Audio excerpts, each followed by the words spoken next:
Shalom semuanya. Saya boleh melihat wajah-wajah yang bersuka cita pagi hari ini. Siang hari ini tentunya kita semua tetap bergairah dan bersemangat di dalam Tuhan. Yang menjadi kekuatan dan penghiburan saya, saudara, setiap kali saya mengikuti acara atau ibadah di Semarang, saya boleh menikmati hadirat Tuhan yang begitu kuat. Itu tanda Tuhan berkenan atas gerejanya di tempat ini. Amin, saudaraku. Tuhan saja hadir. Bilang kanan kiri, Tuhan aja hadir. Kamu jangan sampai gak hadir gitu. Amin. Ya, puji Tuhan, puji Tuhan. Kita akan membaca nats kita terlebih dahulu dalam 2 Tawarikh pasal yang ke-7 ayat 1 sampai ayat yang ke-3. Setelah Salomo mengakhiri doanya, api pun turun dari langit memakan habis korban bakaran dan korban-korban sembelihan itu, dan kemuliaan Tuhan memenuhi rumah itu. Para imam tidak dapat memasuki rumah Tuhan itu karena kemuliaan Tuhan memenuhi rumah Tuhan. Ketika segenap orang Israel melihat api itu turun dan kemuliaan Tuhan meliputi rumah itu, berlututlah mereka di atas lantai dengan muka mereka sampai ke tanah, lalu sujud menyembah dan menyanyikan syukur bagi Tuhan, sebab Ia baik, bahwasanya untuk selama-lamanya kasih setianya. Lalu dalam Kisah Para Rasul pasal yang kedua ayat 1 sampai 4, ayat ini banyak kita baca kemarin waktu acara pencurahan Roh Kudus ya, saudaraku ya. Ketika tiba hari Pentakosta, semua orang percaya berkumpul di satu tempat. Tiba-tiba turunlah dari langit suatu bunyi seperti tiupan angin keras yang memenuhi seluruh rumah di mana mereka duduk.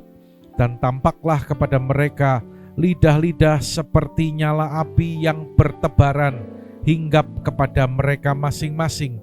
Maka penuhlah mereka dengan Roh Kudus. Lalu mereka mulai berkata-kata dalam bahasa-bahasa lain seperti yang diberikan oleh Roh itu kepada mereka untuk mengatakannya. Katakan amin, saudaraku. Izinkan saya buka dengan satu pertanyaan. Meskipun pertanyaan ini mungkin tidak nyaman ya, tetapi ini pertanyaan yang penting. Layakkah kita dilawat Tuhan? Kita renungkan sungguh-sungguh pertanyaan ini, saudara. Beberapa minggu yang lalu saya berkata kepada keluarga Bapak Ibu Victor yang ada di Wonosobo, ya mereka pindah dari luar kota dan sekarang domisili di Wonosobo. Dan saya tanya, Pak, waktu itu hari Minggu ya, Pak, besok Bapak ada di tempat nggak, ada di rumah nggak? Oh ada Pak. Oke, nanti saya pastikan lagi, saya lihat situasi dulu karena saya mau berkunjung ke rumahnya. Nah rupanya hari Seninnya itu memang kami tidak bisa berkunjung ya. Dan saya baru bisa datang hari lusanya, Selasanya. Dan waktu kami berkunjung ke sana ternyata Pak Victor ini cerita kalau kemarin itu kami tunggu Bapak katanya. Oh mohon maaf Pak, saya kan belum kasih kabar padahal. Tapi ternyata dia sudah menunggu saya. Sudah siapkan rumahnya, dibuat rapi, tempat duduk di teras terbuka di depan kolam sudah disiapkan. Ada buah, ada snack-snacknya ternyata. Dan ternyata yang ditunggu-tunggu tidak jadi datang. Itu baru Bapak Gembala. Anda bisa bayangkan kalau kita mau kedatangan pejabat penting di rumah kita. Apa yang dilakukan ketika wali kota Semarang menghubungi Pak Yahya dan Bu Ririn dan berkata, nanti hari Rabu jam 10 pagi saya akan datang ke rumah. Kira-kira mau lakukan apa Bu Ririn? Bersih-bersih itu garasi, sepeda itu minggir semua itu pasti. Ya, bawa ke paket kirim ke Wonosobo. Pak Yahya mungkin cuti setengah hari atau gimana. Ada persiapan yang dilakukan. Lalu perhatikan baik, kalau saya bandingkan lagi, bagaimana jika yang akan datang ke rumah kita itu bukan sekedar Pak Gembala, bukan sekedar pejabat, tetapi Raja di atas segala raja, yaitu Tuhan Yesus sendiri. Persiapan Anda bagaimana? Ya, persiapan Anda bagaimana? Karena itu Daud pernah berkata dalam Mazmur 24 ayat 3 dan 4, ya, tidak ada di PPT. Daud bilang gini, siapakah yang boleh naik ke gunung Tuhan? Siapakah yang boleh berdiri di tempatnya yang kudus? Orang yang bersih tangannya dan murni hatinya. Katakan amin. Coba bilang kanan kiri, orang yang bersih tangannya dan murni. Pak, boleh naikkan sedikit suara saya, Pak. Ya, lagi bilang kanan kiri, orang yang bersih tangannya dan murni hatinya. Ya. Setiap kita doa, setiap kita ibadah, kita selalu berdoa, berseru, Tuhan lawat kami, Tuhan lawat kami. Betul saudaraku? Kita doa seperti itu. Tetapi mari kita semua jujur siang hari ini, saudara. Apakah rumah hati kita ini siap untuk menerima kedatangan Tuhan, lawatan Tuhan? Jangan-jangan rumah hati kita ini masih berantakan. Ya. Ruang tamunya masih ada kekecewaan, ada sakit hati. Ruang keluarganya mungkin tanpa disadari penuh dengan gosip, ya. Atau ruangan yang lain juga penuh dengan iri hati. Saudara, tahun 2026 ini Tuhan janjikan adalah tahun amanat agung. Tetapi dengar baik-baik, saya dapatkan pengertian ini. Amanat agung tidak akan terjadi, tidak akan terselesaikan sebelum kita mengalami lawatan agung dari Tuhan atas hidup kita, atas gerejanya di tempat ini. Amin, saudaraku. Jadi jawab pertanyaan ini, layakkah aku dilawat oleh Tuhan? Dari dua nats yang kita baca tadi, ya, ada peristiwa yaitu waktu Salomo bangun bait Allah dan waktu murid-murid ada di loteng Yerusalem. Dua peristiwa ini semuanya mengalami lawatan Tuhan. Kita akan belajar bersama-sama mengapa mereka boleh mengalami lawatan Tuhan. Yang rindu dilawat Tuhan, lambaikan tanganmu. Yang rindu dilawat Tuhan, katakan amin. Tepuk tangan bagi Allah kita. Wah, ini jemaat yang semangat ini ya. Coba tepuk tangan lebih keras lagi, saudara. Baru segini aja tepuk tangannya udah seperti ini. Kalau 2 kali lipatnya ini pasti lebih dahsyat lagi, saudaraku. Amin. Puji Tuhan. Dan itu akan terjadi ketika kita mengalami lawatan Tuhan. Nah, kita akan belajar kunci lawatan Tuhan. Yang pertama adalah hati yang murni. Katakan sama-sama 2, 3. Hati yang murni. Orang yang bersih tangannya dan murni hatinya, yang tidak menyerahkan dirinya kepada penipuan dan yang tidak saudara, bersumpah palsu. Kunci pertama apa, Abel? Hati yang murni. Saudara, renungkan ini baik-baik. Ya. Setelah Salomo berdoa, lalu Alkitab katakan dalam 2 Tawarikh pasal yang ke-7 ayat yang pertama, api Tuhan itu turun. Saya percaya doa itu dinaikkan dari hati yang murni. Karena itu Daud katakan, ya, tangan bersih dan hati yang murni. Coba siapa yang mau baca bahasa aslinya? Coba Karirin baca.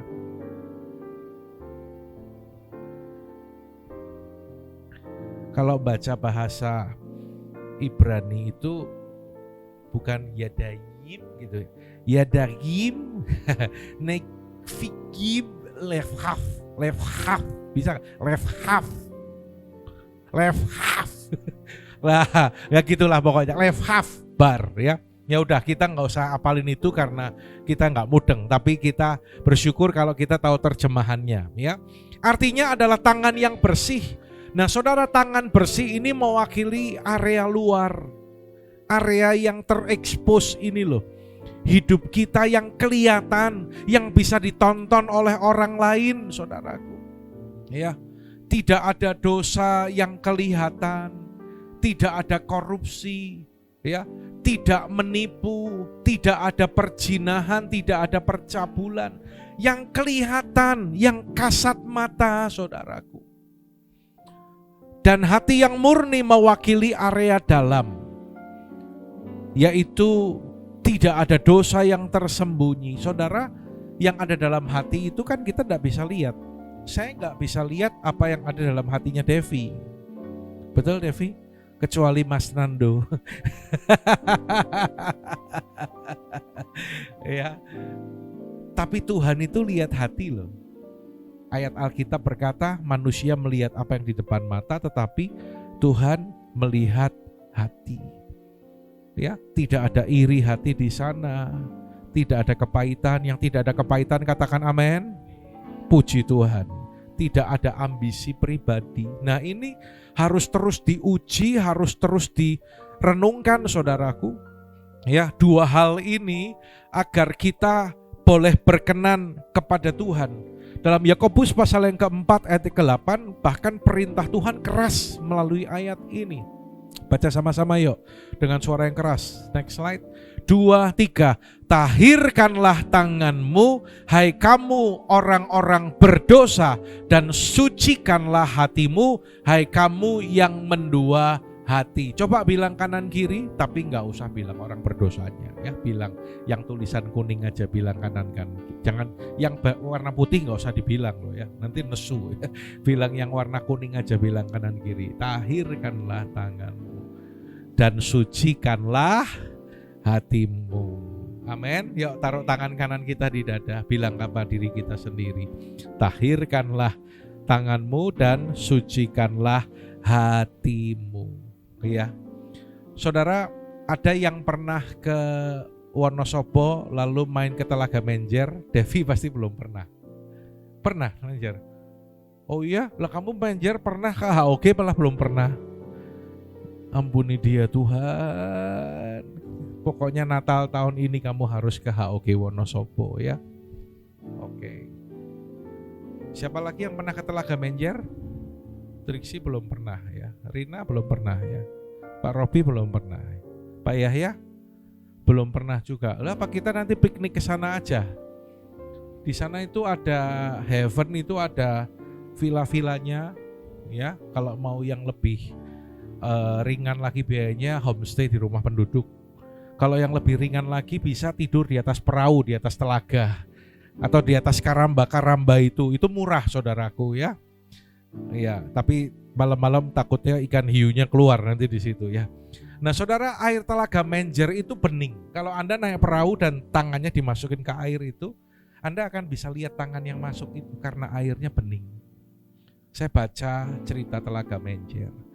Memang Telaga Menjer ini menjadi tempat pembangkit listrik tenaga air. Jadi ada pipa raksasa, mungkin diameternya mungkin dari lantai sampai ke Eternit ini, bulat gitu. Air itu disalurkan dan menggerakkan turbin. Rupanya ini adalah proyek PLN saudaraku. Tetapi yang saya mau bahas apa? Air itu bisa bening karena mendapat mata air yang bersih. Selain curah hujan yang cukup tinggi di daerah itu, saudara. Anda bisa bayangkan, demikian juga kehidupan kita. Kalau mata airmu ini bersih, maka saya percaya yang keluar juga adalah air yang bersih, air yang murni. Amin saudaraku. Tapi kalau sumbernya kotor, saudara, yang keluar itu sesuatu yang tidak baik. Bahkan racun itu yang keluar. Karena itu saudara, saya tahu beberapa waktu ini Tuhan terus ingatkan tentang hati, tentang menjaga hati. Tadi pembicara morning call itu yang dari luar negeri tadi juga bilang menjaga perkataan kita. Karena semuanya itu keluar dari hati ya. Kalau ada orang kata-katanya tidak baik, Anda ketemu orang kata-katanya ini kok mesti ngomongnya rada pahit ya, nyelekit ya. Saya pastikan hatinya pasti gak beres. Karena Yakobus berkata, dari mata air atau sumber air yang sama tidak mungkin keluar air tawar dan air yang asin. Ya, saudara, yuk kita jujur ya, kita renungkan sejenak tentang hati yang murni ini. Dimulai dari grup WA gereja kita mungkin, atau mungkin grup kantor. Di kantor ada grup WA, Devi? Oke. Ya, kalau Anda scroll nama-nama di grup WA itu, atau teman-temanmu, pas lewat satu nama itu, ada nggak yang begitu lewat satu nama itu rasanya gini loh di hati, gereng. Kalau masih ada kayak gitu, berarti ada sesuatu yang belum beres dalam hati kita. Ya, GBI House of Grace adalah community of love. Amin. Bukan community of hurt people. Sepakat nggak kita? Amin. Jadi HOG Semarang ini komunitas kasih, bukan komunitas orang yang terluka. Ya. Kalau ada satu gereja yang isinya hanya orang-orang yang terluka, hati yang kecewa, hati yang belum pulih, wajar kalau hadirat Tuhan itu terasa berat. Tadi saya bersyukur, saya bilang kalau setiap dalam ibadah di Semarang, saya juga menikmati hadirat Tuhan yang begitu kuat. Saudara, terus jaga hati kita. Amin. Jaga hati supaya hadiratnya, lawatannya boleh dinyatakan lebih dahsyat lagi atas gereja kita. Yang rindu katakan amin. Ya. Karena itu kalau kita ada waktu doa seperti semalam, ya Devi izin ya, karena Abel ada acara apa, Bel? Kelulusan, ya. Kalau kita lagi datang SB, itu bukan sekedar gini loh, kita doa buat pergumulan pribadi. Bukan enggak boleh, bukan. Tapi artinya gini, yang utama, bilang yang utama. Kita terlebih dahulu datang kepada Tuhan, kita buka hati kita di hadapan Tuhan. Dan berkata kepada Tuhan, Tuhan selidiki hatiku. Murnikan hatiku Tuhan. Kalau misal Roh Kudus ingatkan, kamu ada masih enggak beres tentang ini dalam hatimu. Ya. Mungkin ada kekecewaan atau apa yang mungkin secara manusiawi kita nggak bisa kita katakan kepada Tuhan, Tuhan, aku nggak sanggup Tuhan dengan kekuatanku, tapi aku percaya Tuhan menolong aku untuk aku menang. Maka hatimu dimurnikan oleh Tuhan. Ya, hati yang murni itu adalah kunci pertama yang akan membuat lawatan Tuhan terjadi atas gereja kita. Tepuk tangan bagi Tuhan kita, saudara. Semangat! Semangat! Lalu yang kedua, kita pulang kasih hari ini ya. Kunci lawatan Tuhan, baca sama-sama yuk dengan suara keras. 2, 3, satu hati, satu jiwa, satu roh. Tea, baca yang keras. Satu hati, satu roh. Ya. Abi baca yang keras. Iya, Pak Robi. Iya, Triksi. Semua sama-sama 2, 3. Satu hati, satu jiwa, satu roh. Haleluya. Tepuk tangan bagi Tuhan kita. Ya, Anda lihat dari 2 ayat ini, saya menemukan di sana mereka bertekun dengan hati. Lalu yang kedua, ketika tiba Pentakosta, orang percaya itu berkumpul di satu tempat. Saudaraku, perhatikan 2 hal ini. Sehati dan ada di satu tempat. Ya. Coba Kak Ririn boleh dibaca lagi. Spesialis bahasa Yunani Ibrani. Homotumadon. Ya, ini Yunani Solo lah saudaraku ya, kira-kira ya. Ya, sehati, homotumadon. Artinya satu suara, satu nafas, satu tujuan. Ini yang harus kita miliki di tempat ini, saudara. Ya, saya percaya kalau ada hadirat Tuhan di tempat ini, itu tanda Dia hadir, tanda ada perkenanan Tuhan, tanda Tuhan itu ada bersama-sama dengan kita. Amin, saudaraku. Mari terus jaga, pertahankan itu dengan sehati. Ya, meskipun kita masih sedikit, tapi justru mulai dari kecil ini kita menjaga. Jangan sampai ada grup A, grup B, ya. Jangan sampai ada bisik-bisik. Tadi musiknya kurang sedikit ya musiknya. Lalu worship leadernya seperti ini, atau pengkhotbahnya seperti ini. Ayo kita satu hati, satu nafas, satu tujuan. Dan mereka ada di satu tempat, itu secara fisik. Seperti kemarin malam kita berkumpul di satu tempat untuk berdoa. Seperti siang hari ini kita berkomitmen berkumpul di tempat ini untuk ibadah. Ya, perlu komitmen, itu tanda kita sehati. Daud katakan, sungguh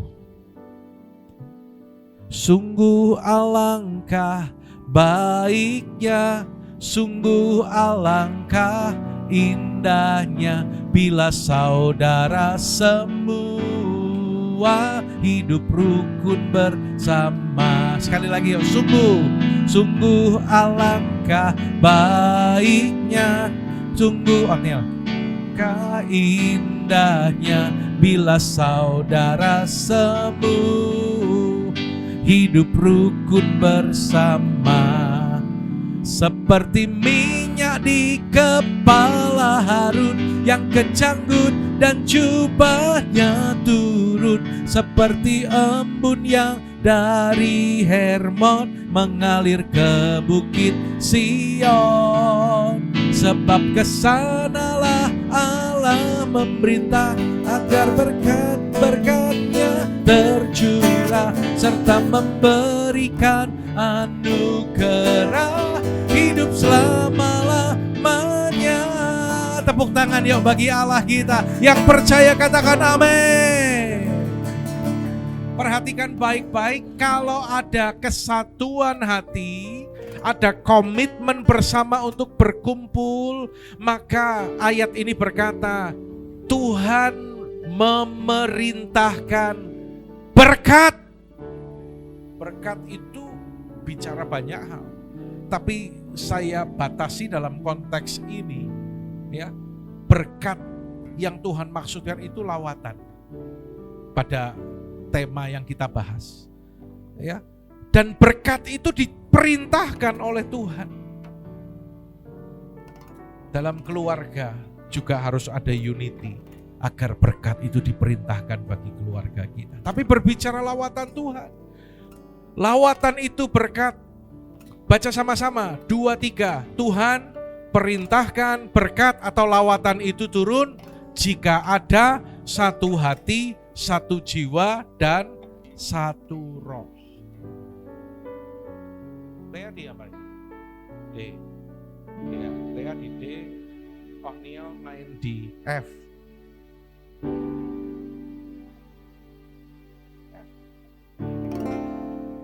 Sungguh alangkah baiknya, sungguh alangkah indahnya. Kenapa gak ikut nyanyi? Bila saudara semua hidup rukun bersama. Kok gak ikut nyanyi? Kenapa gak ikut nyanyi? Sungguh alangkah baiknya, sungguh alangkah seperti minyak di kepala.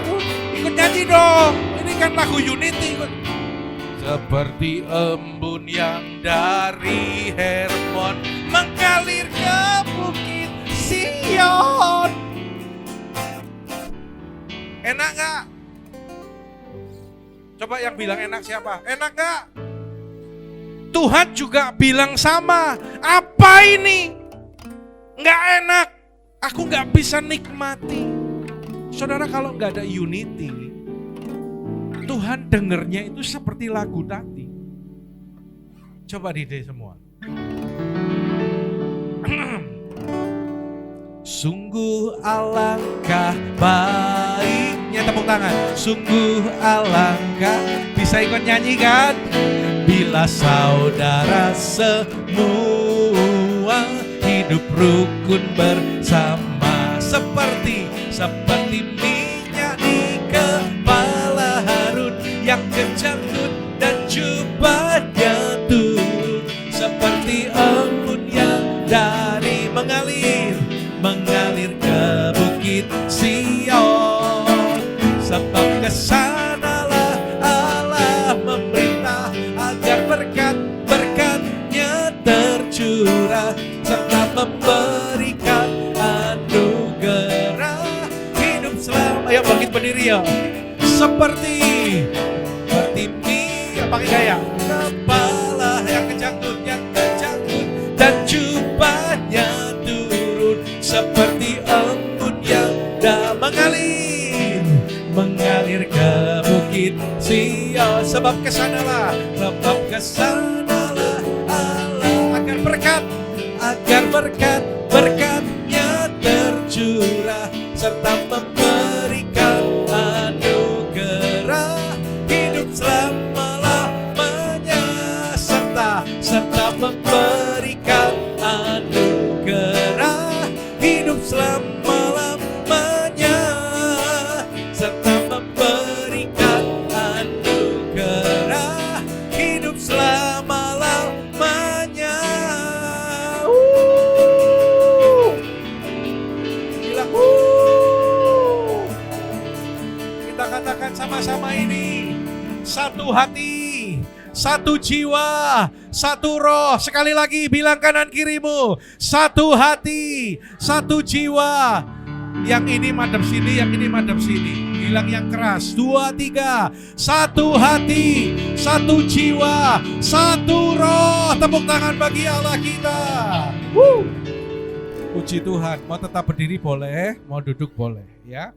Dan yang terakhir, yang ketiga, pulang kasih. Nah ini mana gambar Semarang mana? Oh itu ya. Oh itu yang merah-merah itu ya. Oke, puji Tuhan ya. Adem ya lihatnya ya. Coba bilang kadang adem ya. Adem ya.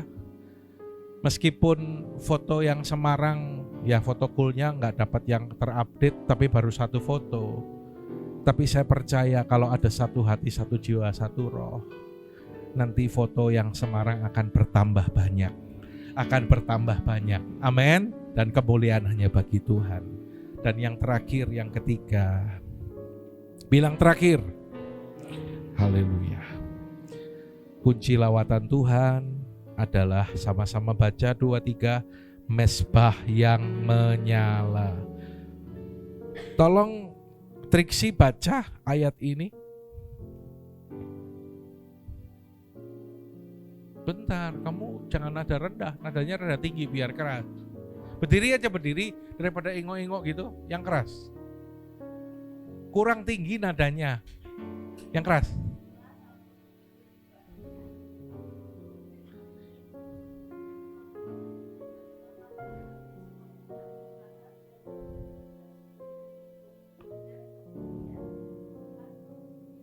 Dan kemuliaan. Ini berdirinya di sini aja kamu. Ya, tepuk tangan bagi Tuhan kita. Ya, api pun turun dari langit memakan habis korban bakaran. Jadi kunci yang ketiga adalah mesbah yang menyala. Perhatikan urutannya. Semua perhatikan ke slide. Ya, urutannya apa? Doa dulu, pray first, lalu yang kedua, api Tuhan turun. Apa yang pertama? Doa dulu, lalu api Tuhan turun. Kalau enggak doa ya apinya enggak turun. Ya, Tuhan enggak pernah turun ke ruangan yang kosong, tapi Tuhan turun ketika dijumpai ada mesbah yang menyala bagi Tuhan.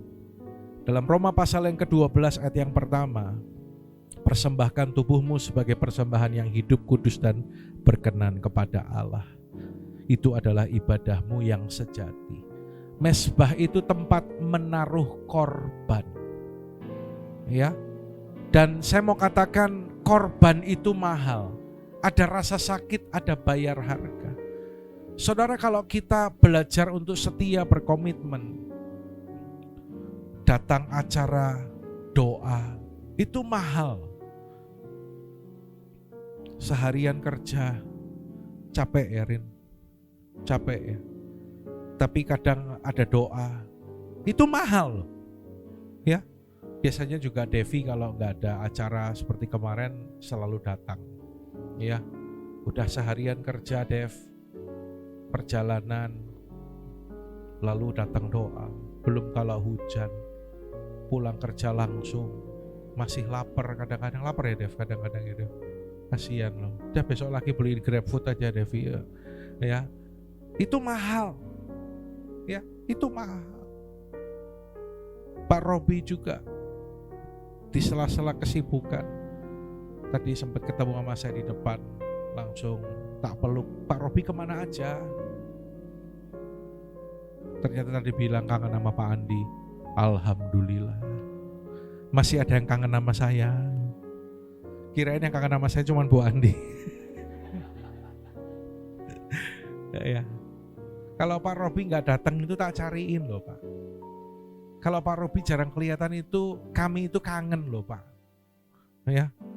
Kalau Pak Robi nggak datang, bilang yuk sama-sama 2-3, kami kangen. Ya. Ya Pak Robi tadi cerita, iya Pak lagi banyak ini, kemarin adiknya juga sakit, sekarang tinggal dirawat di Pak Robi. Di tengah semua situasi keadaan itu, tapi Pak Robi hari ini tetap meluangkan waktu, menyediakan waktu untuk ibadah. Itu mahal. Ya. Semua yang kita persiapkan, Anda pelayanan datang lebih awal. Ya. Keluarga Pak Yahya setiap kali ibadah jam 10, jam 9 kurang 5 menit. Apa tuh? Sudah datang di sini mempersiapkan. Itu mahal. Dan semua yang kita berikan, korban itu kita persembahkan untuk Tuhan. Untuk Tuhan. Saya pun datang ke Semarang, itu mahal. Apalagi Pertamax naik, saudaraku. Itu mahal. Lebih mahal lagi daripada mahal yang pertama, 30%, saudara. Loh, itu kan realitanya seperti itu. Saya sedang mengajak kita untuk menangkap hal ini, saudaraku. Berbicara korban yang dipersembahkan itu mahal, gak enak, gak nyaman. Tapi kalau mau lawatan Tuhan terjadi, ya harus mezbah itu menyala. Ya. Ayo kita terus jaga mezbah itu tetap menyala. Maka lawatan Tuhan turun. Api Tuhan itu tidak bisa dibuat oleh manusia. Yang setuju katakan amin. Tapi dengar baik-baik. Api Tuhan bisa. Mana suaramu? Api Tuhan bisa. Semua yuk, api Tuhan bisa bukan padam Pak, ini loh, bisa dipadamkan. Jangan padamkan roh. Bilang kanan kiri. Cari 2 orang, bilang jangan padamkan roh. Ya, ayo kita belajar yuk. Persiapkan diri kita lebih baik kalau kita datang ibadah. Kalau kita sekali 2 kali kita bolong-bolong, itu kita sedang memadamkan roh. Ya, kalau selama ibadah kita nggak fokus, kita nggak ikut puji-pujian, kita nggak fokus dengar firman, pikirannya habis ini mau makan bakso di mana ya. Nah, itu memadamkan roh.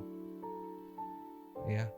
Kalau selama ibadah tanpa sadar kita teralih kepada hal-hal yang lain.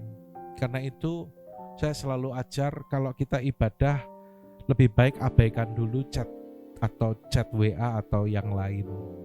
Ya, karena kalau kita begitu ada orang hubungi kita, kita buka, kita balas, lalu dia respon, maka kita juga akan harus balas lagi, dan itu akan mencuri konsentrasi Anda. Masa kita sediakan waktu 45 menit saja ketika kita dengar firman, kita enggak bisa. Ya, buat Tuhan loh. Ya. Apakah ada yang lebih penting dibandingkan ketika kita membuka hati dan mengizinkan Tuhan sedang berbicara bagi kita? Ya. Jangan padamkan roh. Saya akan tutup dengan cerita Salomo. Waktu itu Salomo membangun bait Allah. Dan saya melihat di sana para sejarawan dan ahli memperkirakan bahwa nilai materialnya itu baru dihitungnya emas dan perak saja ya. Karena itu range-nya cukup jauh, tetapi level tertinggi itu diperkirakan bisa sampai 8.000 triliun. Lebih besar uangnya Salomo daripada mungkin hartanya atau utangnya Indonesia aja berapa itu. Tapi ini 8.000 triliun, saudara. Berapa itu? Ndoknya berapa Pak? 8.000 triliun. Pak ya kan biasa ngitung uang. Tapi luar biasa loh, setiap hari ngitung uang tapi gak cinta uang. Ya, puji Tuhan. 8.000 triliun itu seberapa ya? Itu kalau dibeliin rice bowl, sambal matah, berapa Kak Ririn? Bayangin coba. Ya toh, itu tidak terhitung, banyak sekali. Ya. Perkiraan biaya yang luar biasa ini didasarkan pada rincian, yaitu emas dan perak. Karena pembangunan ini memakan ribuan ton logam mulia. Dan menurut catatan dalam 1 Tawarikh 22:14, Raja Daud mempersiapkan sekitar 100.000 talenta emas dan talenta perak bagi Salomo, di mana 1 talenta setara dengan puluhan kilogram. Sekarang emas lagi mahal lagi ya Pak Robi ya. Ya, Salomo juga melapis dinding bagian dalam bait suci, mesbah dan perabotannya dengan emas murni. Ada di sini yang lemari di kamarnya pakai emas? Ada yang di rumah nyimpan emas berkilo-kilo? Jangan-jangan Bu Ririn nyimpen nih. Kalau Bu Andi punya emas, Mas Andi 85 kilo. Tea punya Mas Otniel. Ya, luar biasa ya. Material yang dipakai itu material premium. Saya kemarin buat kandang ayam. Jadi sekarang sudah ada 3 kandang. Yang pertama model segitiga, kalau yang mengikuti story saya pasti tahu. Yang kedua model kastari, model kandangnya miring. Itu nyingget tempat dan nyingget bahan, jangan salah. Tapi saya desain begitu lihat, wih kok bagus ya, gitu kan. Kayak kafe, tinggal dikasih lampu, dikasih meja, kita bisa ngopi di situ. Nanti ya kalau ke Wonosobo kita ngopi di situ ya. Kalau perlu kamu masuk ke dalam. Nah, masih ada 1 proyek lagi yang belum selesai, yang akan segera dimulai dalam minggu-minggu depan, yaitu model kandang apartemen. Wah, 1 lantai, 2 lantai, dan paling atas burung. Saya kalau bikin itu, saya selalu ngukur-ngukur dengan Eli ya, jemaat saudara kita di Wonosobo, di HOG Wonosobo. El gini bisa nggak El? Idenya kan saya kan, gini bisa Pak. Ini kayu gini, oke, ya. Pak ini bagusnya gini. Terus nanti ininya RAM semua ya Pak. Ojo. Sambil berjalan waktu tadinya RAM semua. Tapi ternyata RAM itu seiring Selat Hormuz belum terbuka, itu harga RAM kandang ayam itu juga naik Pak ya. Ya ampun gitu kan. Lalu di pertengahan pembuatan 2 hari 3 hari saya sawang tak liatin. El, ini diganti aja sama pelepet kayu. Oke, saya pergi ke tukang kayu lagi beli kayu-kayu yang kurang. Dan Mas pelepet ada nggak? Ada Pak. Berapa? Nggak usah. Itu dibawa aja. Oh ya gitu? Ya wes kabeh aja loh Mas. Banyak. Ada 15 sama 20 batang. Saya bawa pulang pakai pikantonya Oniel. Gratis. Senang banget, ada sukacita berlimpah-limpah rasanya. Jadi itu minimalis banget, saya tuh ngirit banget gitu kan. Tapi yang penting secara fungsional bisa bagus, tetapi itu ngirit. Yang saya bisa kurangi kayak gitu.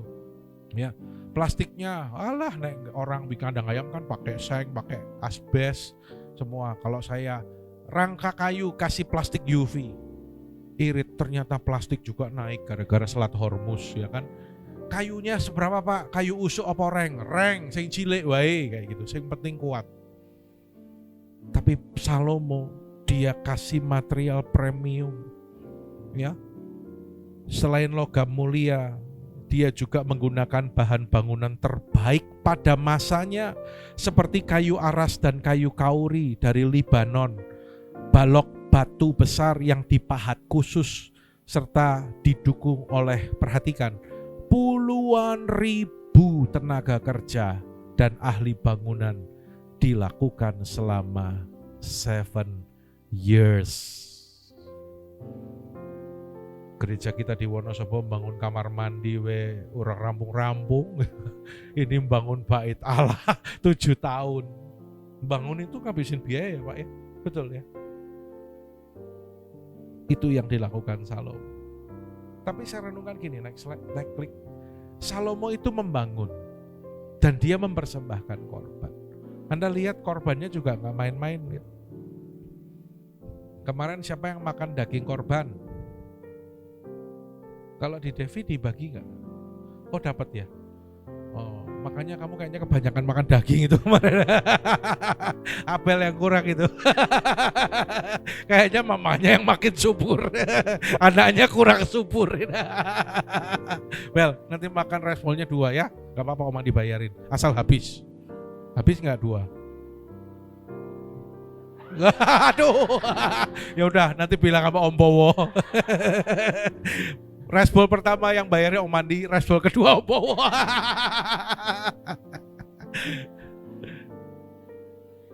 Kemarin Idul Adha kan, wah, ngek banyak banget. Tapi bayangkan korban keselamatan atau pendamaian yang disediakan saat itu 22.000 ekor lembu. Kakinya berapa coba Pak? Wes, udah biasa ngitung duit ya cepet. Ini calon bendahara yayasan, makanya tak taruh di bendahara ini. Dan 120.000 ekor domba, kakinya berapa coba? Udah gitu, anaknya Mama Ririn memang luar biasa. Ini gabungan, papahnya Menteri Keuangan, mamanya cermat, jadi anaknya gabungan Menteri Keuangan yang cermat. Ya, korbannya luar biasa kan, korban bakaran dan korban sajian, bahkan seluruh umat Israel turut berkumpul merayakannya bersama selama 7 hari lamanya. Entek piro, habis berapa banyak. Tapi saya tunjukkan ini kenapa saudaraku. Itulah bagian yang diberikan oleh Salomo. Dan bagian Tuhan adalah mengirimkan api itu. Apa bagian yang kita berikan untuk Tuhan? Ayo mulai hari ini tangkap dan lakukan bersama-sama. Kita harus berikan bagian kita yang terbaik untuk Tuhan.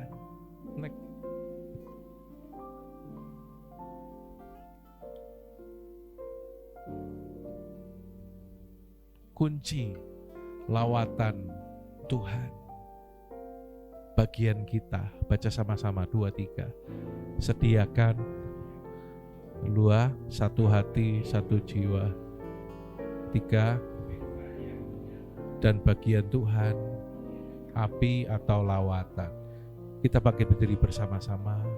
Dia yang putuskan kapan dan bagaimana Dia melawat. Tepuk tangan bagi Allah kita.